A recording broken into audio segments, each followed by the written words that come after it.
Hello everyone and welcome to this series. We're going to talk about how to power your home or house from solar power.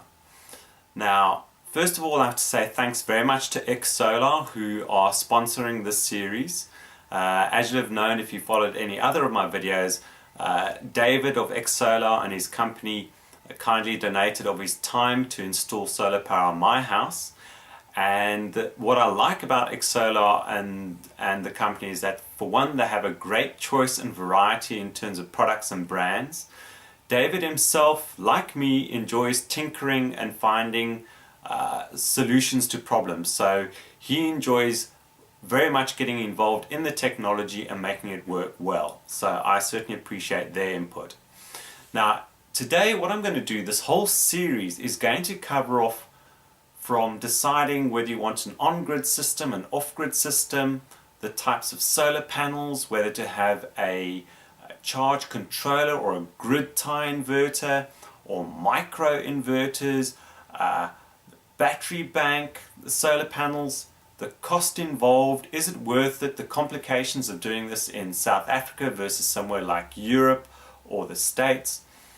So there's going to be quite a few videos covering that off, and what I ask you is that as I start these videos, start posting your comments and questions as we go along, and I'm going to try and incorporate those into the videos as they go along. By all means, if the video series has been completed or something has been covered off and you still have a question, post a comment and I'll do my best to answer it for you. And if it's worth posting a video on it, I will do. What we're going to start today though is get an understanding of on-grid versus off-grid. But before I walk you through this little picture and discuss on-grid versus off-grid and what the grid is, let me just show you some of the equipment so that you are familiar with what I'm talking about when I show you this diagram, and then we'll get down and explain it. Okay, so let's start off by looking at these solar panels. We are going to talk about these in detail later on, and I might even refer you to some other videos that I've made where I talk about the performance of the different types of solar panels under different conditions. So the one thing to note that today you can get cheaper panels from China and what have you, but you want to be aware that if you do want to use your panels with high voltage systems, which is something we'll talk about, you have to consider the quality, the build quality and how they're put together. And that's something we'll talk about in terms of the gaps with the connectors. We're also going to talk about monocrystalline versus polycrystalline and amorphous, and which seem to perform better under what conditions. This is an Mppt charge controller. So it's a maximum power point tracking charge controller, and this device is something I'll point out which is especially useful in off-grid systems, as it takes the power from the solar panels, it converts it, it does a DC to DC conversion so that it's at the right voltage for your battery bank to charge a set of batteries. This can't supply power directly to your house, and that's why this particular unit is more useful in off-grid systems, but we'll have a look at that when we come to the actual diagram itself. Right, so here we have the Grid Tie Inverter. This inverter takes the solar power directly from the solar panels and converts it to your mains electricity to feed your house directly, or even to feed back onto the grid. So this unit here is the Grid Tie Inverter.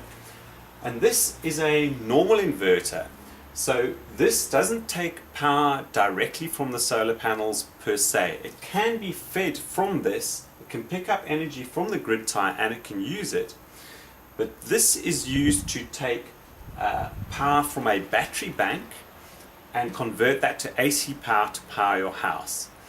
So it can also charge the actual battery bank itself, and I'll just show you.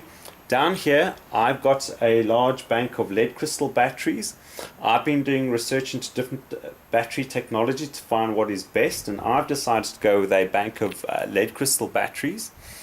But these are the components again that I'll be talking about in that diagram too, so we get an understanding of how they all hook together. Right, here we have an energy monitor.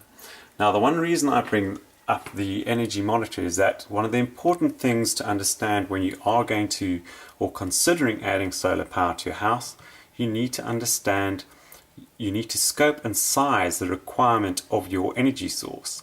And to do that, you need to understand how much energy you're using. You can, of course, have a look at your monthly bill, but ultimately what we want to do in the series as well is have a look at the different monitoring equipment to either measure your household power or the individual power requirements for each of your appliances.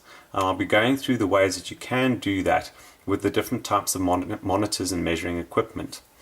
Now, the other thing that we'll also be talking about in the system, particularly when it comes to understanding the solar energy in a South African context, is the prepaid meter, the different type of energy meters that your power company can provide you with, and the potential challenges that they can pose. So this is obviously the power company energy meter. This is a battery monitor. And a lot of this equipment, what I will do for the more advanced people is I'm going to go into individual tutorials on how these work and how you can configure them, because these have lots of configuration parameters to make them work properly so that you can monitor your installation correctly. Right. One of the other things we will be talking about is how to make your house run more efficiently. Because the more efficient you make your house run, the less power you need from your solar system, which is going to potentially be expensive. So here, what I've done in our house, this is our kitchen. We used to have a set of big fluorescent tubes which chew up a lot of energy, and these are LED tubes. Now these only use a third of the power that a normal set of fluorescent tubes use, but there are some downsides that need to be considered with LED lighting of this kind. I have other LED lighting in my house, and I'll walk you through that and try and show you when LED lighting is appropriate or not, and also CFL lighting as well. We'll also then have a look at different monitoring software to understand how well your solar array is actually performing. I monitor my solar array just because I'm intrigued to understand what daily power I'm getting from my solar array. Out of interest, I've got a 2,250 watt array on the roof, and at the moment, at the beginning of spring, if I have a full day of sun, I'll get about 12.8 kilowatt hours out of that array. On a bad day, yesterday we had a day when it was overcast and raining, I still managed to get about 6.8 kilowatt hours out of it. So this is something which to understand how well your system is going to perform at different times of the year. So this assists you with sizing your array to cater for whether you want to actually generate money from your system or just power your house, and to understand, can you power your house under cloudy conditions and how will it perform under winter. Okay, so let's get down and have a look at the first set of basic things to understand, and that is an on-grid system versus an off-grid system. So let's have a look at a typical on-grid system and the components and potentially how they all hang together. So first of all, when we talk about on-grid, we're talking the grid would be your electrical power company, or in the case of South Africa, we'd say Eskom, because we have a national power company. There is no competition, it's just one supplier. But the grid feed basically is the electricity feed which comes into your house as AC power, and that can be in the States, it'll be 110 volts, or in South Africa it's 220, or in the UK it's 240. So that is your main grid feed into your house. Now, to get solar power onto your grid connected house, you could then have a solar panel which is installed on your roof or on your property somewhere. It can then feed a grid tie inverter. Now you remember I pointed out that grid tie inverter. What that grid tie inverter does, it takes the direct current or DC power that comes from your solar panel and it directly converts it to AC power, which can directly power your house. Now this is probably one of the cheapest and most efficient ways of having a system power or using solar power to power your house. The other option is to use, as I pointed out, that Mppt charge controller. you could have that, these dotted lines I've got going to what I've noted here is a FlexMax, which is the model of the charge controller I have. So it could feed a charge controller which then charges a bank of batteries. That bank of batteries would then have to go through a separate big inverter, which, if you remember, I also pointed out, and that would then convert that to AC power to power your house. Now, what's the problem with this system?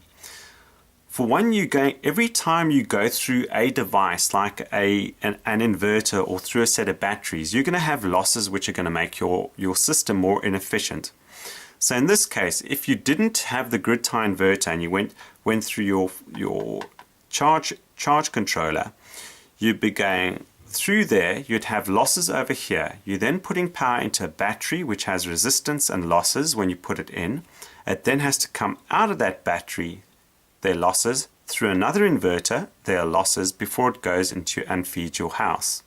Now, these systems, in terms of using batteries, for the most part, if you don't want to use batteries because they cost a lot of money.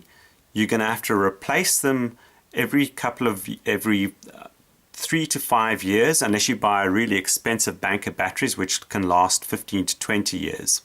You want batteries if you want to cater for a power outage from the grid. So if the grid fails, then you have a backup source to power your house when there's no grid. Now in South Africa, we have an aging grid network which hasn't been maintained, so that's one reason why I installed a bank of batteries to cover for outages. Also, because at this point in time, because I cannot feed back onto the grid, I want to make the most use out of the solar power which is installed on my house.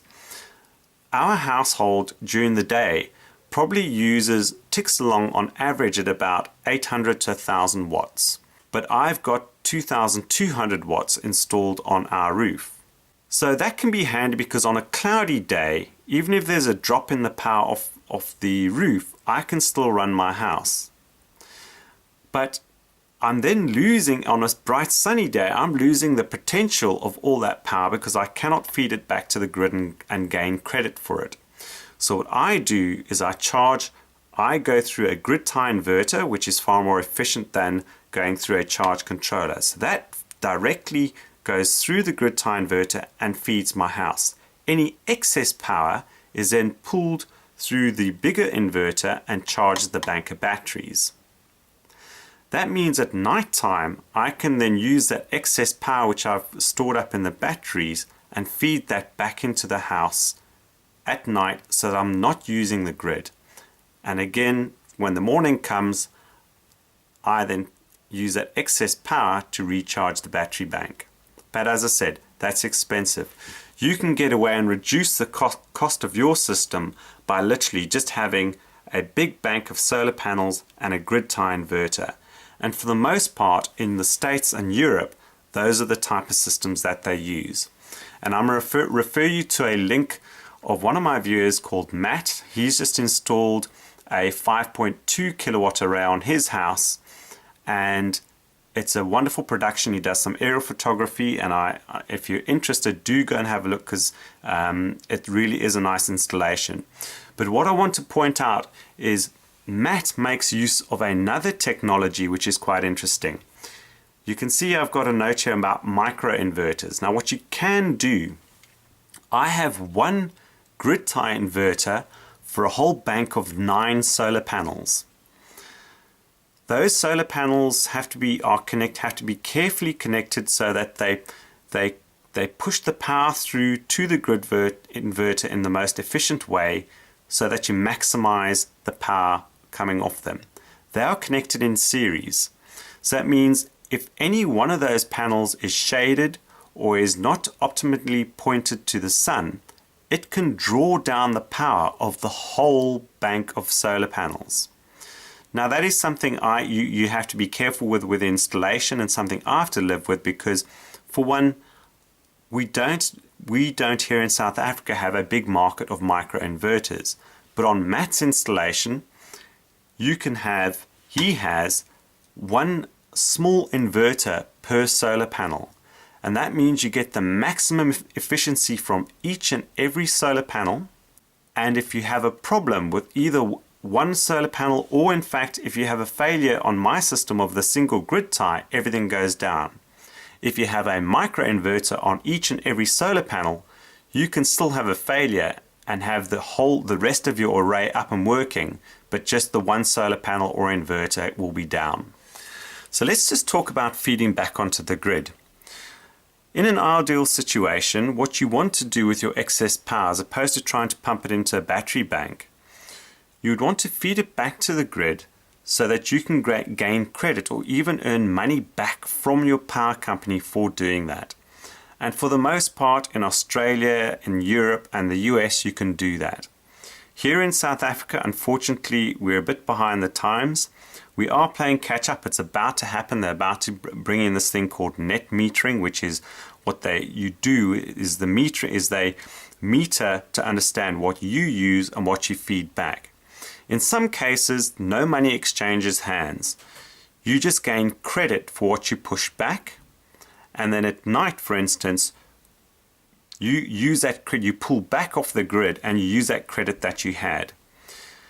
The best way to look at that is to try and understand how that will work over a year, because obviously you have to account for winter, and you may generate a lot more power in summer and then be pulling back more during the winter months. And so you need to try and size your array appropriately if that's what you want to do. In South Africa, we have these prepaid meters. So at the moment, we have to have an intelligent system that disconnects the grid when I have excess power, so it doesn't feed back, and that I use it internally in the house. What we can go into is a discussion on how to intelligently use that power, whether it's pushing into a battery bank or intelligent load diversion. And by load diversion, I mean switching your load to either heat up your geyser with the excess power or switch on your pool pump when you've got the excess power, so that you don't waste any of your excess energy from your solar panel. Right, so let's now have a look at an off-the-grid system. Now, certainly in South Africa, this is probably, at this point in time, one of the areas where people are willing to spend money on photovoltaic power.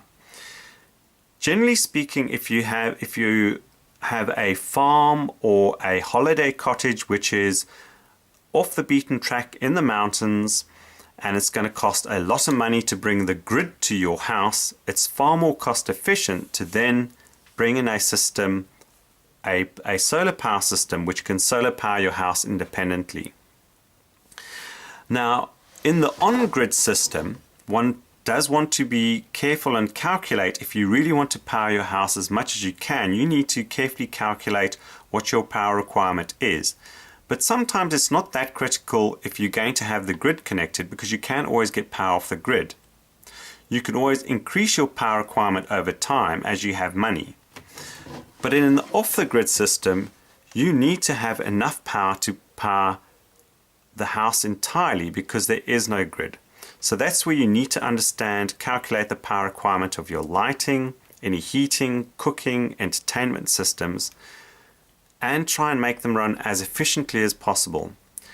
The potential efficiencies that you gain in the house will save you money 3 times over. And the reason for that is that any extra power you need needs to be catered for potentially in more solar panels, potentially in a bigger inverter or charge controller, and then a larger battery bank.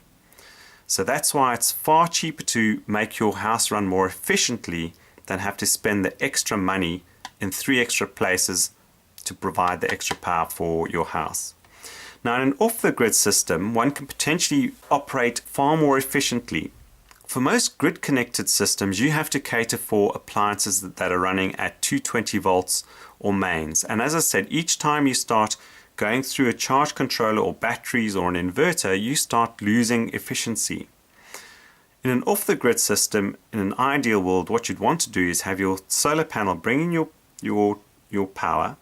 You go through your charge controller, which you need to do because you need to control the amount of charge which goes into your battery bank. An Mppt charge controller makes the collection of power of your solar panel far more efficient. I have a video which explains Mppt, which I'll link to over here. But once you've got the power coming into your battery, you potentially have the option in an off-the-grid system to try and run as much of the household off, let's say, a 12 or 24 volt or 40 volt system or 48 volt system. For instance, if you have a 12 volt system, you could potentially power your downlighters and lighting directly from that 12 volt. It means there's no inverting. It means it's a far more efficient use of the power coming from your power source off the battery bank. Of course, you may have to introduce an inverter, as I've got here, so that you might be able to partially run some things off 12 volt, but then you obviously might have some appliances or entertainment systems which need mains voltage, either 110 or 220, and then you'll take those through an inverter and into your house. So that's an off-the-grid system where you don't have the grid feeding your house. Right, so I ideally hope that kind of gives a good start or introduction into solar power, and in terms of showing some of the different components and off-grid versus on-grid. There's lots more to discuss. A lot of the questions which have been posed to me so far, and particularly for the South African market, is it financially viable going this route at the moment? And what I plan to do is I'm going to try and do some calculations to show what systems could potentially be viable at the moment in South Africa. The one thing for me that is quite important is, at the moment, people need to realize that over the last 4 years, since 2008, our electricity prices have probably doubled. They are going to double again within the next 3 to 5 years. We also have the issue that not enough money has been invested on our power grid, and I think potentially the same might be, from what I hear, the states might even suffer from the same problem. They have an aging grid as well. Now, if you do have those issues, then potentially you're going to have more power outages, and then the financial viability might seriously be outweighed by inconvenience if you don't have electricity. In South Africa, we've got a tiered system for what you pay for your electricity. So if you use less electricity, the number of kilowatt hours you use per month become cheaper. As you step up and start using above more than 150 kilowatt hours, which of course most families would be using more like 600 to 1000 kilowatt hours plus. Once you start bringing your kilowatt usage below those certain thresholds, you start paying a lot less per kilowatt hour. So my goal for my system was to get below 600 kilowatt hours. I was easily using 1000 kilowatt hours, 800 to 1000 kilowatt hours, and if I bring mine below 600 kilowatt hours, I suddenly save a lot more money. So we're going to go into a discussion about that. We also potentially, where it becomes more viable, particularly for folks in Europe and the States, is that you get rebates for your systems. In South Africa, we don't. So as I said, please do pose your questions. There we're going to cover off things like power factor. Someone raised a very interesting point about power factor. Normally, power factor is something you don't have to worry about in a private residence, because power factor isn't measured by your metering system, and if you have a bad power factor in your house, it is the electricity company that takes the knock. That's different for big industry. However, if you're generating your own power, does power factor play a part? And potentially it does, and that's something we'll investigate. So I'd say start posting comments about the questions that you might have and would like to see answered, and I'll certainly be going to far more detail on all the individual components to show what part they play and the different options and pros and cons of each of them. Anyway, I thank you very much for following this series. If you do want to follow them, then certainly do subscribe. What does help is if you do give a thumbs up and rate the videos and share them on your Twitter or Facebook feeds. Thanks very much for watching.